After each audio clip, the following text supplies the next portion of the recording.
Meus irmãos, saúdo com a paz do Senhor Jesus. Aproveitando que os irmãos estão sob seus pés, vamos ler a palavra de Deus, a carta aos Hebreus, no capítulo 10. E o versículo de número 37.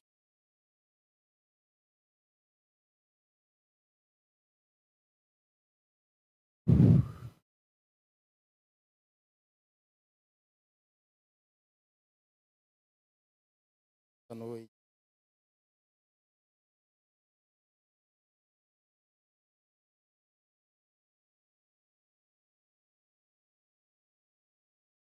Só os que encontraram, digam. Vamos ler a palavra de Deus. Versículo 37. Porque ainda um poucochinho de tempo, que há de vir virá, e não tardará. Mas o justo viverá da fé. Se ele recuar, a minha alma não tem prazer nele. Nós, porém, não somos daqueles que se retiram para a perdição, mas daqueles que creem para a conservação da alma. Muito obrigado, podei vos assentar. Meus irmãos, eu quero aqui externar a minha gratidão a Deus por Ele ter nos abençoado de uma forma maravilhosa, tá? E aqui estamos foi porque o Senhor estendeu as tuas mãos poderosas. Também quero agradecer a todos os irmãos que, quando nas suas orações, intercederam por mim e por minha família. E você que, quando orou, simplesmente não sabia que estava se passando, você disse assim: Senhor, abençoa os necessitados. Você, de certa forma, estava orando e também intercedendo em favor da minha pessoa e da minha família. Fica aqui a minha gratidão, primeiramente a Deus e depois a todos os irmãos. Louvado seja o nome do Senhor Jesus. Se eu fosse fazer um pix de 50 centavos para cada irmão que oraram por mim, que se manifestaram através do aplicativo WhatsApp para nos mandar mensagem, eu teria que ter muito dinheiro para compartilhar com esses irmãos, porque foram muitas, mas muitas mensagens mesmo que nós recebemos e que nos serviu de consolo no momento que nós estávamos ali passando por um pedaço bastante difícil.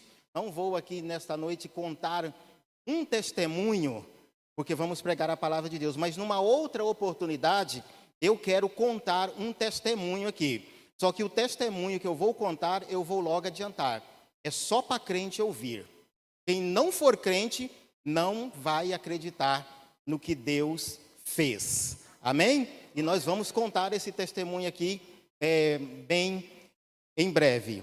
Mas muito bem, temos ali alguns minutos para nós pregarmos a palavra de Deus.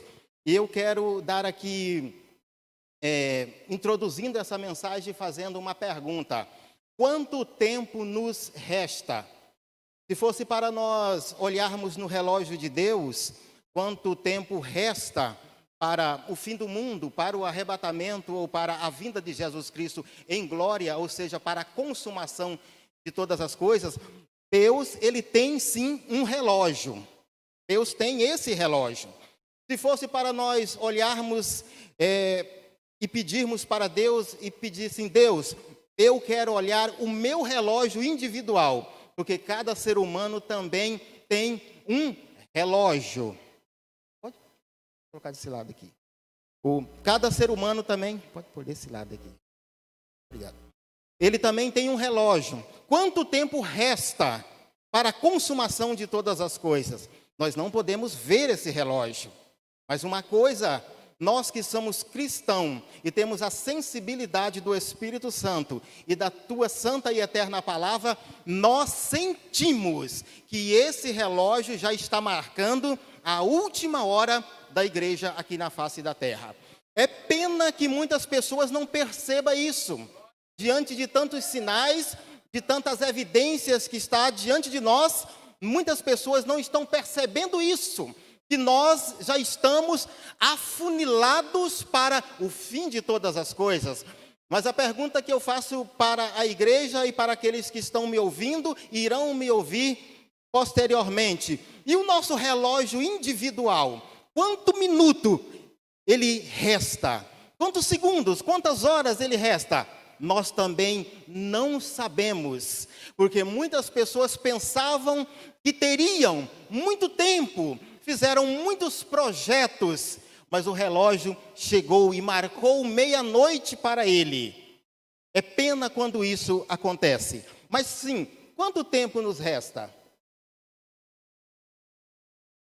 A Bíblia fala quanto tempo nos resta? Não, ela não fala. A Bíblia simplesmente diz para nós estarmos atentos, para nós estarmos vigilantes, para nós estarmos de sobreaviso quanto à vinda do Senhor Jesus Cristo. E eu quero falar aqui biblicamente que nós já estamos vivendo na última hora da igreja na face da terra. Não é momento de nós brincarmos de casinha ou brincarmos de sermos crentes. As pessoas nessa última hora, elas se preparam para o arrebatamento, ou elas se preparam, ou elas ficam despreparadas para ficar aqui no momento do arrebatamento e enfrentar os horrores que está registrado na Bíblia Sagrada, a qual está ali no capítulo 6 ao capítulo 19 do livro do Apocalipse. Mas nós, a igreja do Senhor, nós não somos daquele que recuamos, mas nós somos daqueles que perseveramos, porque nós queremos alcançar a promessa que Deus nos fez. Lá no Antigo Testamento, no capítulo 2 do livro de Daniel, a minha esposa deve estar preocupada comigo, pode ficar tranquila. Eu estou bem, tá? Eu estou bem, tá? Ela está meio preocupada, pode ficar tranquila, eu estou bem. Lá no capítulo 2 do livro de Daniel, o rei Nabucodonosor, rei daquele império, ele, certa noite, quando ele dormiu, ele teve um sonho. Na manhã, ele não conseguia lembrar-se desse sonho. Então, Nabucodonosor, que estava cercado de magos, astrólogos, feiticeiros, sábios, fez a convocação para que eles dissessem o que ele havia sonhado e também a interpretação desse sonho, porque ele havia se esquecido do sonho. E então ele fez a convocação e nenhum daqueles homens que estavam ali ao redor de Nabucodonosor pôde decifrar o sonho e nem tampouco saber o que era o sonho. E os magos então falou para ele assim: olha, rei, isso que o senhor está requerendo, o senhor está requerendo de meros mortais, porque o segredo que o senhor está exigindo, somente os deuses sabem, homem não sabe o que o senhor quer. Então Nabucodonosor, enfurecido, deu a ordem para matar todos os sábios de Babilônia, porque viu que eles eram imprestáveis. Mas no meio dessa sentença de morte, ia entrar também 4 jovens, Sadraque, Mesaque e Abednego, e também Daniel. Estava nessa sentença, nessa lista de morte. Daniel então fala para Arioque, que tinha a responsabilidade de matar todos os sábios, e falou assim: por que você está agindo com tanta pressa? Falou assim: porque o rei quer pressa nesse negócio. Daniel falou assim: mas o que está acontecendo? Então ele explica para Daniel. Daniel falou assim: olha, se você me der um tempo, eu vou formar um círculo de oração, que não vai ser composto por mulheres, né? Porque muitas pessoas pensam que o primeiro círculo de oração organizado era feito por mulheres, não, mas era feito por homens, né? O primeiro, depois as irmãs, então, hoje estão na vanguarda da oração, do círculo de oração. Que Deus continue abençoando, né? E nós deveríamos acompanhar as irmãs nesse círculo de oração também, né? Jovens, crianças, todos. Mas o primeiro círculo de oração organizado foi por 4 jovens, que sirva de exemplo para os jovens, para nós, para todas as pessoas na atualidade. Então, se vocês me der tempo e eu orar com os meus amigos, Deus dará uma resposta de paz. E Daniel foi e convocou os seus amigos e entraram em oração. E oraram 3 dias. Acredito que esta oração foi acompanhada de jejum. E então No terceiro dia, a Daniel é revelado o segredo que tinha sido passado para o rei lá na recâmara, lá da sua cama, do seu quarto. E Daniel vem a público e fala para Arioque assim: me introduza na presença do rei, que eu sei dar uma palavra para ele. Arioque corre na direção do rei, todo eufórico, e diz: ó rei, eu achei um dentre os cativos de Judá, que pode dizer o sonho e dar a interpretação. Mas quem achou não foi ele quem achou. Foi Daniel que se achou na presença de Deus, e Deus revelou para Daniel. Então Daniel chega e fala: ó rei, o que o senhor está pedindo é muito difícil.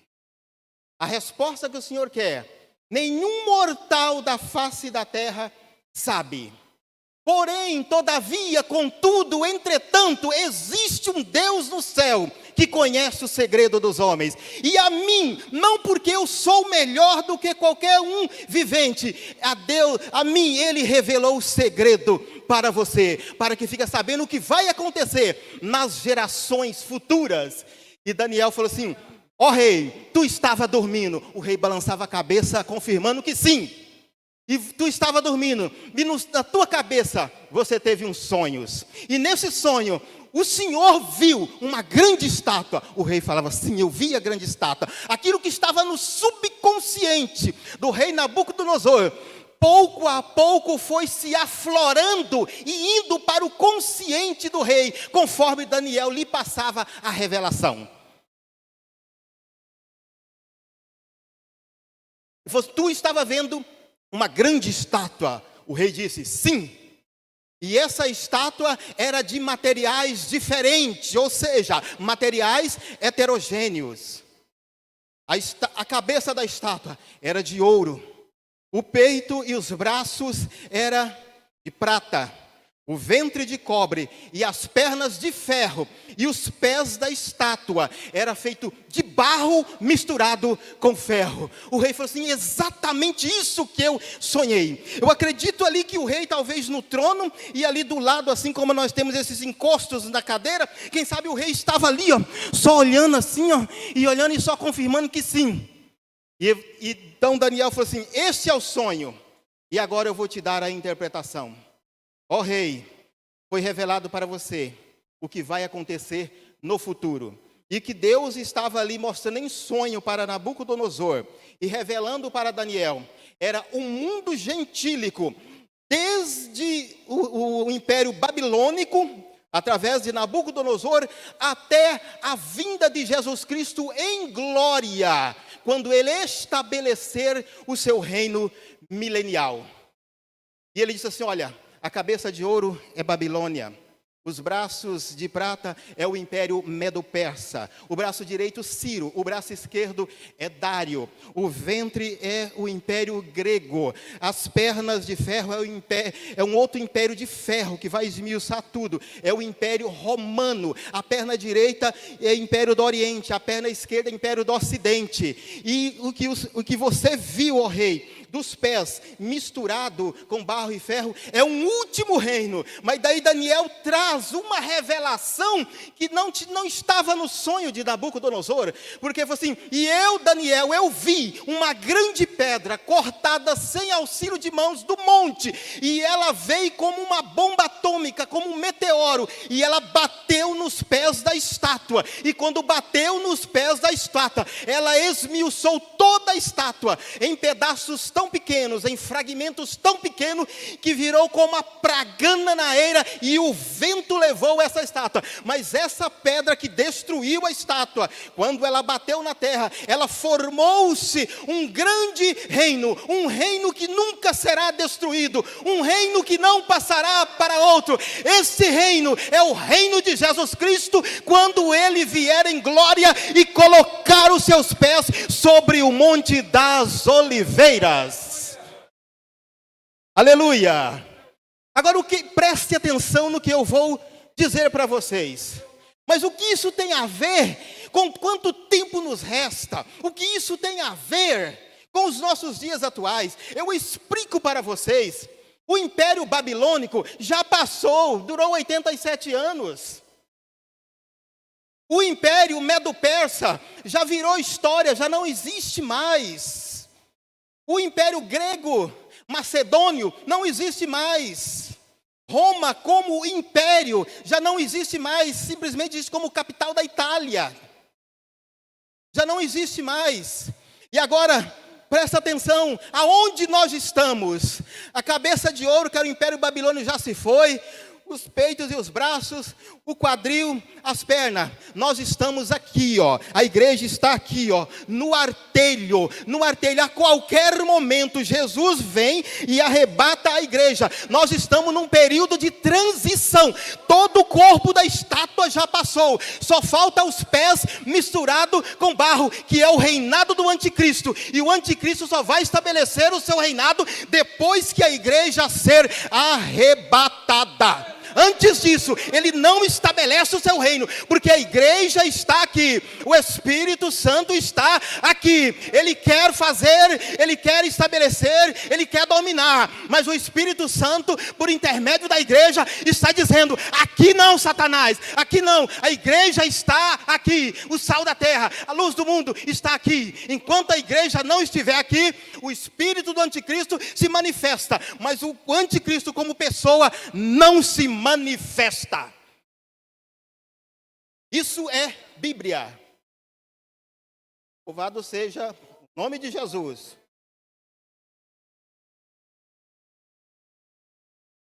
E você que está distante, o que você está esperando? Está esperando a igreja ser arrebatada e o anticristo estabelecer o seu reino aqui? Toma muito cuidado. Toma muito cuidado. E você que é cristão, vacilante, não sabe mais o que faz, está aí brincando em cima do muro. Não brinque em cima do muro. Tu pode cair de cima desse muro. Não fique cocheando entre dois pensamentos. Se o Senhor é Deus, servir ao Senhor. E nós é o que nós vamos fazer. Persista em servir ao Senhor, porque é as últimas horas. Nós temos muitos projetos, eu tenho projeto, vocês têm projeto, o pastor Rosivaldo tem projeto, todos esses obreiros têm projetos. Mas eu acredito e eu quero que seja assim, que os nossos projetos aqui para a obra de Deus sejam todos interrompidos. Não pela nossa morte, mas pelo arrebatamento da igreja de Jesus.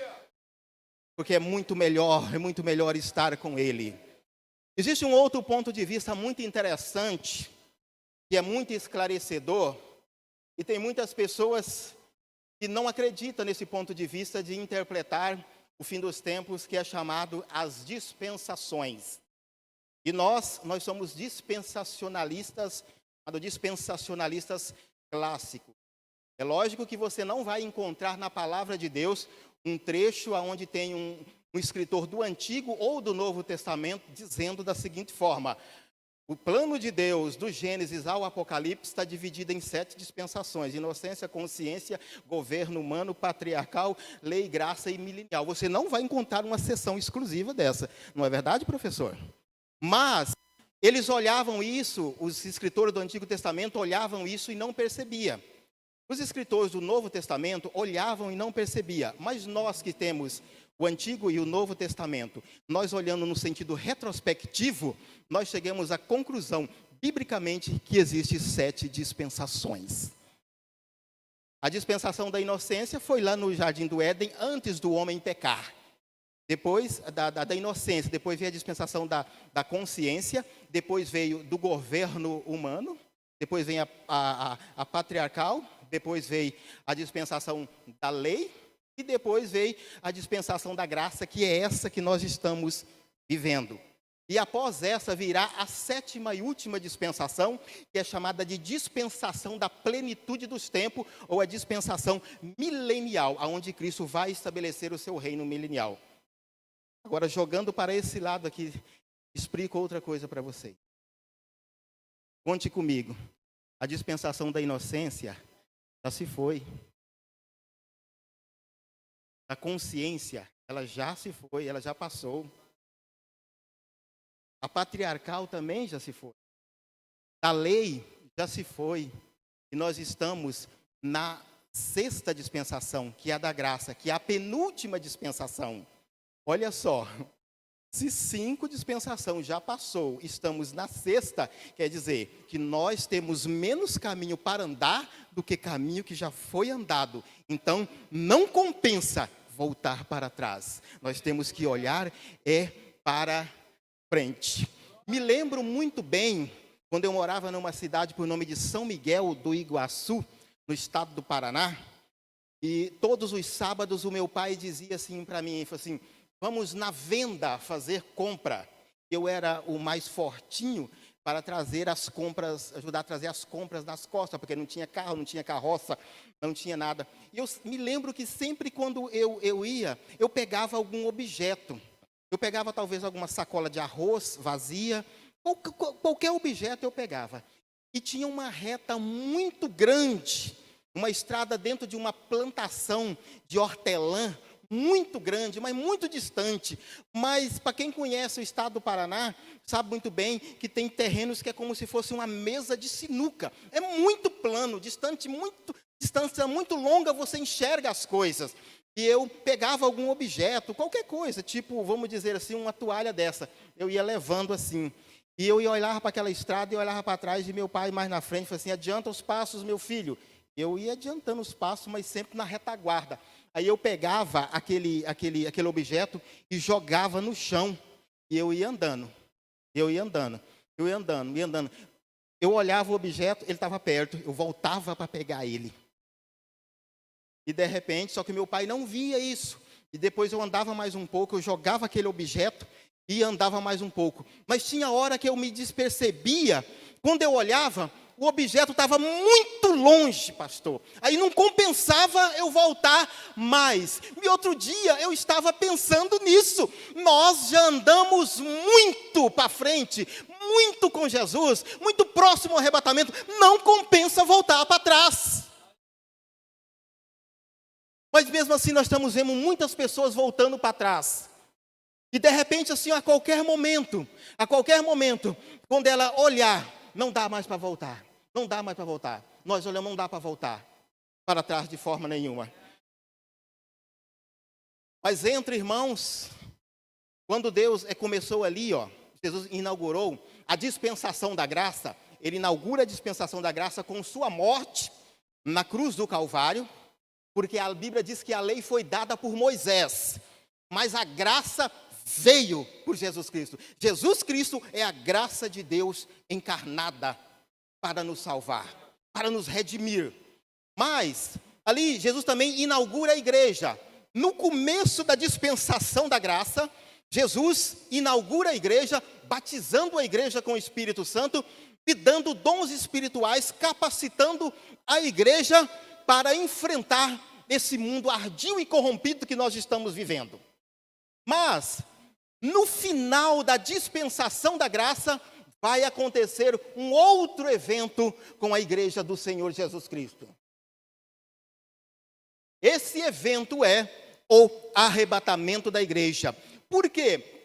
Porque entre a dispensação da graça e a dispensação milenial, existe um período transitório, chamado de grande tribulação, ou tempos do Apocalipse. E aquele que não for arrebatado, aleluia, no momento que Jesus Cristo vir nas nuvens, para ressuscitar os mortos, e para transformar os vivos, aqueles que estiverem a infelicidade de ficar, eles vão passar por esse período transitório, entre a dispensação da graça e a milenial, que é o período do Apocalipse, do capítulo 6 ao capítulo 19. Ele vai ter que enfrentar os 7 selos, as 7 trombetas, as 7 taças, o falso profeta, o anticristo, líder político e líder religioso. Ele vai ter que aderir a esse governo, se ele quiser comprar, ou se ele quiser vender, ou se quiser ainda conseguir receber os seus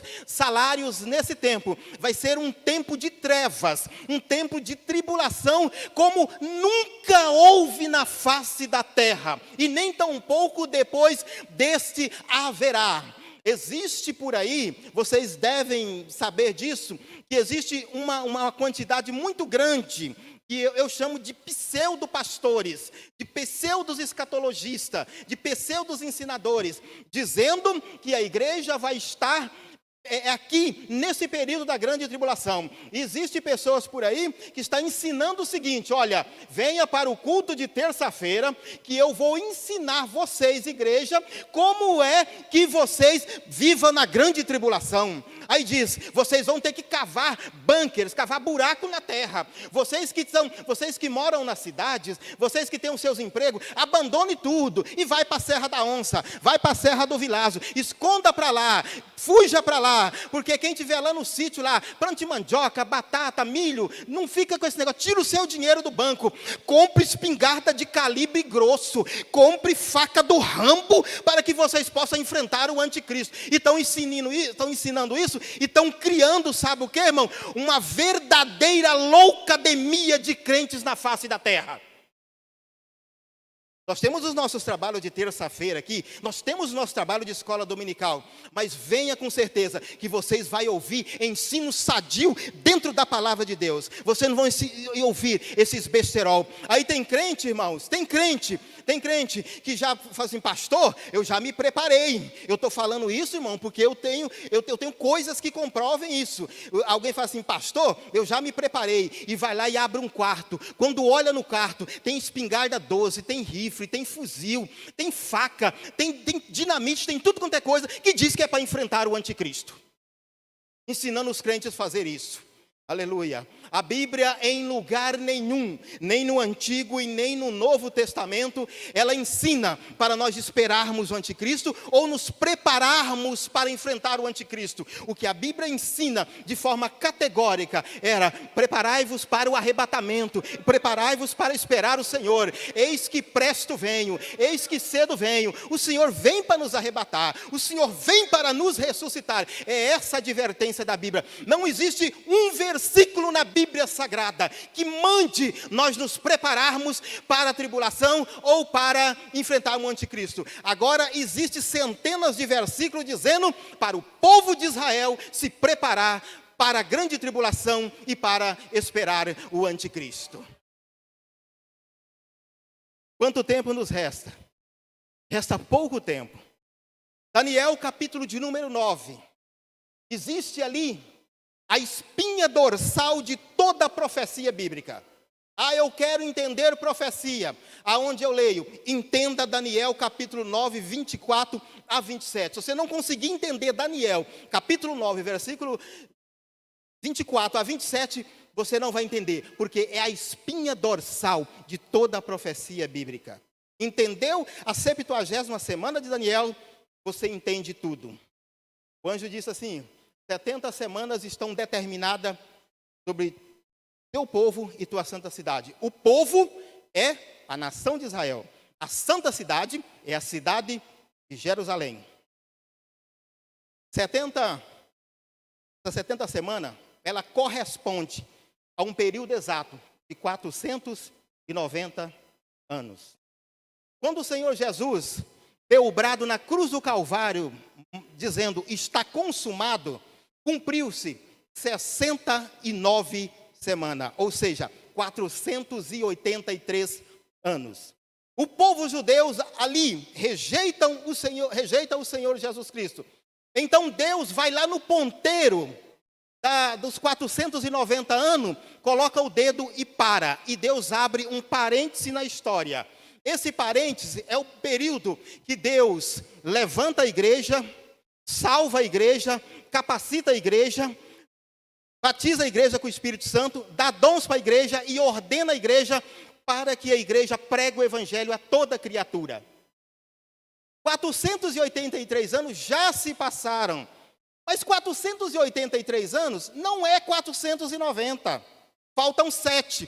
Esses 7 anos que ficou para trás, para ser cumprido no futuro, o relógio vai voltar a funcionar quando a igreja ser arrebatada. Aí o relógio vai continuar o tic-tac novamente. Mas quando voltar a funcionar o tic-tac da 70ª semana de Daniel, a igreja não vai ouvir o tic-tac do relógio. Por quê? Porque a igreja já foi arrebatada e está na presença de Deus.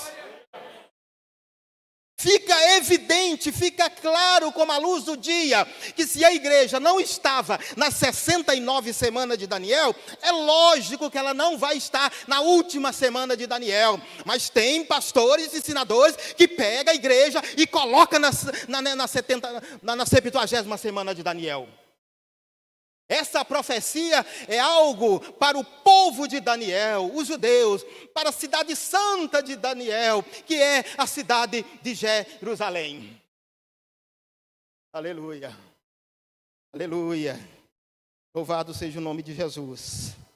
E nós, irmãos, a igreja do Senhor, do ano de 2022, século 21, pós-modernidade, eu vou dizer algo para vocês em nome de Jesus e inspirado pelo Espírito Santo. Nós somos a geração do arrebatamento da igreja. Irmão, você está muito emocionado. Você está emocionado demais, tu está fazendo essa afirmação. Meus queridos irmãos, Hebreus capítulo, me parece que é o capítulo, não me lembro o capítulo, só vou fazer a citação. Não deixai-vos de congregar, quanto mais que vede que está se aproximando aquele dia.